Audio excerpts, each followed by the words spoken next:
السلام علیکم اسٹوڈنٹس. ہمارا آج کا جو ٹاپک ہے وہ مشاورت یعنی مشاورت کا مفہوم ہم نے اس کے بارے میں پڑھنا ہے. جیسے کہ ہم نے اپنے پچھلے ٹاپک رہنمائی میں یہی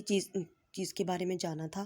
کہ اصل میں رہنمائی کا مقصد ہوتا ہے ہم نے کسی کو گائیڈنس پرووائڈ کرنی ہے، کسی کی اس طریقے سے رہنمائی کرنی ہے کہ وہ اپنے مسائل خود حل کرنے کے قابل ہو جائے. سیم اسی طریقے سے ہم نے مشاورت میں بھی یہ دیکھنا ہے کہ مشاورت کا مطلب کیا ہے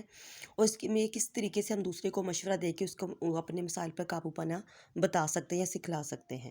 عام طور پر مشاورت سے مراد کسی خاص معاملے میں مشورہ لینا، رائے لینا، حاصل کرنا یا کچھ پوچھنا یا صلاح کرنا وغیرہ لیا جاتا ہے. یعنی عام طور پر اس کے یہ معنی ہے. ہم سب جانتے ہیں کہ ہر بچہ جو اپنے مخصوص عادات اور طور طریقے لے کر جو ہے وہ اسکول یا کسی مدرسے میں آتا ہے، وہ اپنے گھر کے ماحول کو جو ہے اپنے ساتھ لے کر ایک طرح سے جاتا ہے، یعنی اپنے گھر کو اپنے گھر کے ماحول کو ریپریزنٹ کر رہا ہوتا ہے. بعض اوقات یہ عادات اور طور طریقے اس کو اسکول اور ساتھی طالب علموں کے ساتھ ہم آہنگی اور مطابقت پیدا کرنے میں رکاوٹ کا باعث بنتی ہے. وہ اس لیے کیونکہ اس کے گھر کا ماحول ڈیفرنٹ ہے اور اس کے اسکول یا مدرسے کا ماحول اس کے گھر کے ماحول سے ٹوٹلی ڈیفرنٹ ہوتا ہے، جہاں جا کے بچے کو اپنے آپ کو ایڈجسٹ کرنے میں کافی پرابلم فیل ہوتی ہے اور بچہ جو مختلف قسم کے جو ہے مسائل اس کا شکار ہو جاتا ہے. اساتذہ سے بچوں کی رہنمائی کرتے ہیں. بعض اساتذہ والدین یا تجربہ کار ماہر افراد جو ہوتے ہیں وہ ان سے مشورہ لیتے ہیں تاکہ وہ اپنے مثال پر قابو پا سکیں. ثانوی اور اعلیٰ ثانوی مدارس میں اکثر اوقات طلبہ مختلف مضامین کے چناؤ اور پیشوں کے انتخاب میں ماہرین سے مشورہ کی ضرورت محسوس کرتے ہیں، کیونکہ اکثر جب ہم نے نیکسٹ کلاس میں پروموٹ ہونا ہے تو ہمیں اپنے خاص طور پہ جن مسائل سے گزرنا پڑتا ہے ان میں مضامین کے چناؤ کی باری آتی ہے کہ ہمیں یہ سمجھ نہیں آ رہی ہوتی کہ ہم کون سے مضامین جو ہے ان کا چناؤ کریں جو کہ ہمارے لیے نیکسٹ فیوچر لائف میں بیسٹ ایک جسے کہتے ہیں ایک پیشہ انتخاب کرنے میں ہماری مدد جو ہے وہ کر سکیں.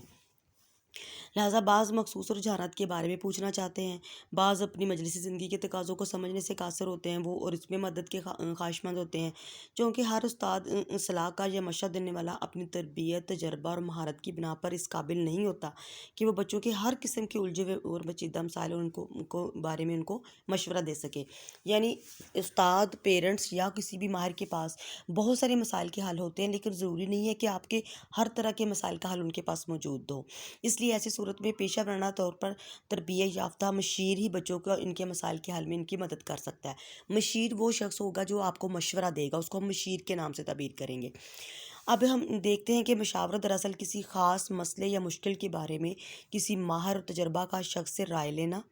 پوچھنا یا صلاح مشورہ کرنا ہے تاکہ مشکل کا شکار شخص جو اپنے مسئلے کو مشورے کی روشنی میں خود حل کرنے کے قابل ہو جائے. جیسا کہ رہنمائی میں تھا کہ آپ نے پرسن کی اس طریقے سے رہنمائی کرنی ہے کہ وہ اپنے مسائل خود سے حل کرے. یہاں پہ بھی آپ نے اس جو مشکل میں دو چار شخص ہے اس کو آپ نے مشورہ اس طریقے سے دینا ہے کہ وہ اپنے تمام مسائل خود حل کر سکے. آپ نے اس کو ایک مشورہ دینا ہے کہ وہ ان مسائل کو کیسے حل کر سکتا ہے. یہاں یہ بات بھی واضح ہو جاتی ہے کہ مشاورت کے عمل کا مرکزی نقطہ جو ہے مشکل کے شکار فرد یعنی مشار کی خود اپنی کوشش ہے. مشار وہ ہوتا ہے جس کو مشورے کی ضرورت ہوتی ہے اور مشیر وہ ہے جو مشورہ دے رہا ہے. یعنی وہ اپنی مشکل بیان کرتے ہوئے مشورے کا طالب ہوتا ہے. مشیر کے پاس جا کر وہ اپنے مسائل بیان کرتا ہے اور اس سے مشورے کا طالب ہوتا ہے. اس پورے عمل میں اس کے احساس اور رد عمل کو بنیادی اہمیت اور حیثیت حاصل ہوتی ہے. یوں مشاورت ایک سہ نکاتی عمل بن جاتا ہے. یعنی اس میں کم از کم جو ہے دو افراد کی شرکت ضروری ہوتی ہے، مشورہ لینے والا مشار اور مشورہ دینے والا مشیر. پھر ہے جو کوئی تربیت یافتہ شخص انجام دے سکتا ہے. یعنی مشورہ ہمیشہ کوئی تربیت یافتہ شخص ہی آپ کو دے سکتا ہے. کسی بھی راہ چلتے شخص سے یا گلی میں گزرتے ہوئے انسان سے آپ اپنے کسی مسائل کے بارے میں مشورہ نہیں لے سکتے، کیونکہ جو پرسن اس فیلڈ میں ماہر ہوگا، جس کے پاس آپ کی مشکلات پہ کنٹرول کرنے کا کوئی طریقہ کار ہوگا، اس کو قابو پانے کا کوئی طریقہ کار ہوگا، وہی آپ کو ایک بہتر مشورہ دے سکے گا. لہٰذا یہاں پہ ہم یہ بات جو ہے خاص طور پہ قابل ذکر ہے کہ مشورے کے لیے ہمیشہ ہمیں کسی تربیت یافتہ شخص کا ہی انتخاب کرنا ہوگا جس کا مقصد افراد کو پیش آمدہ مسائل کو خود آزادانہ طور پر حل کرنے میں مدد دینا ہے. پھر اس کے بعد ہے کہ جس کا مقصد جو ہے وہ اس پرسن کو اس قابل بنانا ہے، اس کو ایسے مشورہ دینا ہے کہ وہ اپنے مسائل کو خود سے حل کرنے کے قابل ہو جائے. پھر کارل راجرز کہتے ہیں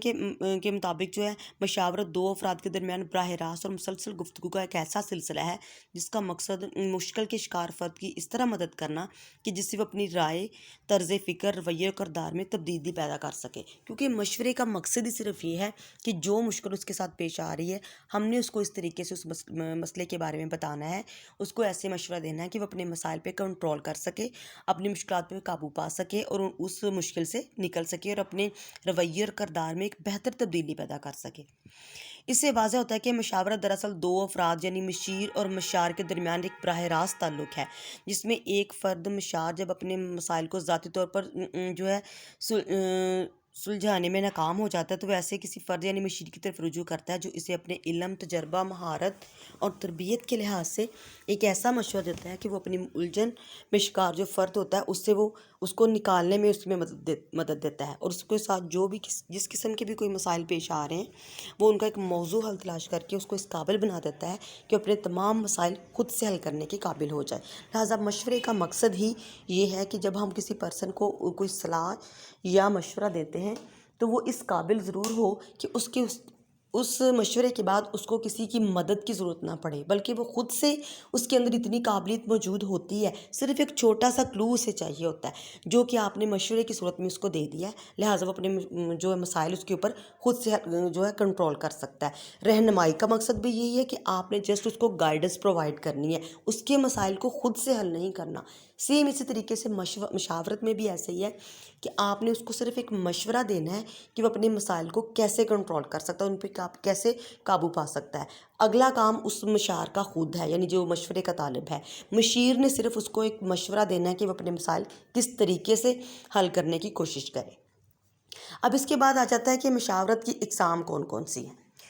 مشاورت کی ویسے تو بہت ساری اقسام ہیں، مگر مدارس کی جو موجودہ صورتحال ہے اس میں صرف 3 جو ہے نا وہ زیادہ امپورٹنٹ ہے، یعنی جو موسٹلی اسٹوڈنٹس کو پیش آتی ہیں، جو روٹین لائف میں جو یوز ہوتی ہیں۔ ان میں سب سے پہلے ہدایاتی مشاورت ہے، پھر غیر ہدایاتی مشاورت ہے اور پھر اختیاری مشاورت ہے۔ سب سے پہلے ہدایاتی مشاورت، جس کو ہم ڈائریکٹیو کاؤنسلنگ بھی بولیں گے۔ ہدایاتی مشاورت کا جو بانی تھا وہ ولیمسن تھا۔ اس کے نزدیک مشاورت جو ہے ہدایاتی نقطہ نظر سے دی جائے، چونکہ مشار اپنے تمام مسائل حل کرنے کی صلاحیت نہیں رکھتا، اس لیے کونسلر یا مشیر کی ذمہ داری ہے کہ وہ اس مشار کو اس کے مسائل حل کرنے میں مدد دے۔ یعنی اس طریقہ میں مشار کو اپنا مسئلہ بیان کرتا ہے، مسئلے کو تمام پہلوؤں پر معلومات حاصل کرنے کے بعد مشار کو مسئلے کا حل بتا کر اس پر عمل کے لیے کہتا ہے، یعنی وہ تمام مسائل سن کر پھر اس کو ایک ایسا مشورہ دیتا ہے کہ وہ یہ کام کرے گا تو اس کے تمام پرابلم جو ہے وہ سالو ہو جائیں گی۔ ہدایاتی مشاورت میں جو ہے نا مشیر کو مرکزی حیثیت حاصل ہوتی ہے، یعنی مشار کا کام مشیر کے مشورے پر عمل کرنا ہوتا ہے جسٹ، باقی سارا کام مشیر کا ہے۔ اس قسم کی مشاورت میں عموماً جو ہوتی ہے وہ کن ذہن، شدید بیماری کا شکار جو کم سن افراد ہے وہ اور نابالغ بچوں کو دی جاتی ہے، یعنی یہ وہ افراد ہیں یا یہ وہ لوگ ہیں جن کو قدم قدم پہ کسی مشورے کی یا کسی رہنمائی کی ضرورت پیش آتی ہے۔ اس صورتحال میں چونکہ مشار اپنے مسائل کو خود حل کرنے کی استعداد نہیں رکھتا بلکہ کونسلر یا مشیر کے دیے گئے حل پر عمل کرتا ہے، اس لیے اس کو ہدایتی مشاورت کا نام دیا جاتا ہے۔ یعنی اس میں مشار نے خود سے کچھ نہیں کرنا بلکہ جو اس کو مشیر نے مشورہ دینا ہے اس نے اس کے اکارڈنگ اپنے تمام مسائل پہ کنٹرول کرنا ہے یا اس پہ قابو پانا ہے۔ اس کے بعد آ جاتی ہے غیر ہدایتی مشاورت۔ غیر ہدایتی مشاورت کا آغاز اور فروغ جو پروفیسر کارل راجرز اور ان کے پیروکاروں کی کوشش کا جو ہے اس کا دخل ہے، یعنی ان دونوں نے مل کے یہ غیر ہدایتی مشاورت جو ہے وہ سامنے لے کر آئی کہ غیر ہدایتی مشاورت کے طریقہ کار میں مشیر یا کونسل اپنے مشار کو موقع فراہم کرتا ہے کہ وہ اسے اپنا مسئلہ بیان کرے۔ اس سلسلے میں وہ مشار کے لیے اعتماد، خلوص اور رغبت کا ماحول، یعنی اس کو اس قسم کا ماحول دیتا ہے کہ مشار اس کے سامنے اپنی تمام پرابلمز خود ہی جو نا کھول کے رکھ دیتا ہے۔ اس میں وہ اس کے جذبات اور خیالات خواہ کتنے ہی فضول، بے ربط اور محمل، یعنی جن میں کوئی ربط نہیں ہوتا، وہ چیزیں ہوتی ہیں نا بے مقصد، بے معنی، محمل، جو ان کو کہتے ہیں۔ مشیر کے لیے مشار اس کے جذبات کا احترام بے حد ضروری، یعنی جس قسم کی جو مسائل اس کے ساتھ پیش آ رہے ہیں، جو اس کے خیالات ہیں، جس طرح کے اس کے جذبات ہیں،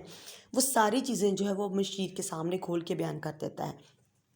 مشیر یا کونسلر یہ تسلیم کرتا ہے کہ مشار ماحول سے مطابقت اختیار کرے اور آزادانہ زندگی بسر کرنے کی زبردست خواہش موجود ہوتی ہے اس کے لیے، اس لیے مشیر کی ذمہ داری ہے کہ اس کی خواہش کا احترام کرے، اس سے کام لے اور اپنا فیصلہ اس پر تھوپنے کی کوشش نہ کرے۔ یہی وجہ کہ غیر ہدایتی مشاورت میں مشیر اپنے کسی عمل یا عمل کے اظہار سے اجتناب کرتا ہے، یعنی وہ نہ تو مشاعر کی باتوں میں بیان میں مداخلت کرتا ہے اور نہ اس کو کوئی نصیحت یا تجویز پیش کرتا ہے، بلکہ مشاعر کے ساتھ گرم جوشی، فہم ادراک اور اعتماد خلوص کا ماحول پیدا کرتا ہے۔ اس طرح مشاعر اپنے مسائل کھل کر مشیر سے بیان کرتا ہے اور ماحول کی بہتری سے اپنے مسائل کو از خود حل یعنی خود سے حل کر لیتا ہے۔ یعنی اس میں دیکھا جائے تو غیر ہدایتی مشاورت میں مشیر کچھ نہیں کرتا، بلکہ تمام پرابلم مشاعر خود بخود اس کے سامنے کھول کے رکھتا ہے، اپنی تمام وہ ساری ذہنی حالت، وہ تمام پرابلمز، وہ تمام جذبات جو اس کے ساتھ وہ کنڈیشن چل رہی ہے، وہ ساری کی ساری کھول کے مشیر کے سامنے رکھے گا۔ مشیر اس کو صرف ایک اچھا ماحول پرووائڈ کرے گا، اس کے ساتھ ایک فرینڈلی ایٹماسفیئر جس کو ہم بول سکتے ہیں وہ اس کو دے گا، اس کے تمام خیالات، اس کی سوچوں کی عزت کرے گا اور اس کو احترام کے ساتھ اس کے ساتھ پیش آئے گا اور اس کی کسی بات کو رد نہیں کرے گا۔ یہاں پہ اس کو وہ قدم قدم پہ رہنمائی یا اس کو مشورہ نہیں دے گا، بلکہ وہ مشاعر کو اس کے حال پہ چھوڑے گا کہ وہ خود سے اپنے مسائل کو کیسے کنٹرول کرتا ہے۔ صرف اس نے اس کی تمام باتیں سن کے اس کو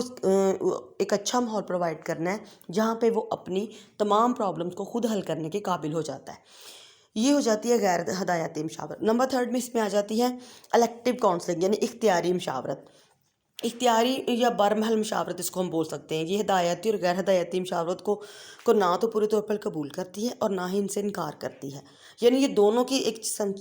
دیکھا جائے تو مڈ میں آ جاتی ہے۔ اس مشاورت کے پیروکار اس بات پر یقین رکھتے ہیں کہ افراد کے درمیان اختلاف ان کے مسائل اور ان کی مشکل صورتحال میں ڈالنے والے معاملات ان کے لیے مشاورت کی ضرورت پیدا کرتے ہیں۔ وہ کہتے ہیں کہ جس قسم کے حالات انسان کے ساتھ چل رہے ہوتے ہیں نا،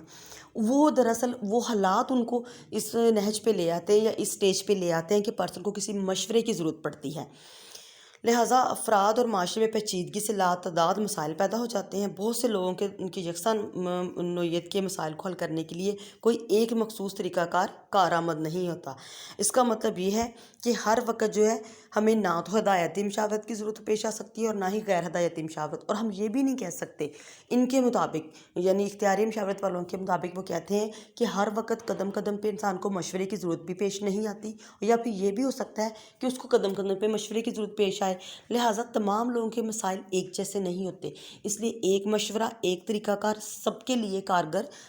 یا مؤثر ثابت نہیں ہو سکتا۔ اس لیے اس کو اختیاری یا برمحل مشاورت کہتے ہیں کہ جس وقت جس پرسن کے ساتھ جیسے سچویشن چل رہی ہوتی ہے ہمیں فوری طور پہ وہ والی مشاورت اختیار کرنی چاہیے، نہ کہ ہم پورے گروپ کو یا تمام لوگوں کو ہدایتی مشاورت یا غیر ہدایتی مشاورت کے تحت لے کر چلیں۔ تو یہ 3 اس کی وہ اقسام تھی جس کے تحت ہم کسی پرسن کو مشورہ دے کے اس کو اس قابل کر دیتے ہیں کہ وہ اپنے تمام مسائل خود سے حل کرنے کے قابل ہو جائے۔ یعنی صرف اس کو ایک چھوٹا سا آپ کی طرف سے ایک چھوٹا سا مشورہ چاہیے ہوتا ہے، ورنہ اس کے اندر خود سے قابلیت، اہلیت موجود ہوتی ہے، لیکن وہ مسائل میں اتنا گرا ہوتا ہے، اپنے حالات کی وجہ سے اتنا وہ پریشان ہوتا ہے کہ اس پرسن کو سمجھ نہیں آ پاتی کہ وہ اپنے مسائل کو کیسے حل کرے۔ سیم رہنمائی اور مشاورت دونوں طریقے سے آپ پرسن کو صرف بتائیں گے کہ یہ قابلیت، یہ اہلیت اس کی ذات کے اندر موجود ہے، بس اس کو اپنی سچویشن سے نکال کے تھوڑا سا سیدھے رستے پہ لے کر چلنا ہے، جس کی وجہ سے وہ اپنے بہت سارے مسائل کو خود سے حل کرنے اور ان کے اوپر کنٹرول کرنے کے قابل ہو جاتے ہیں۔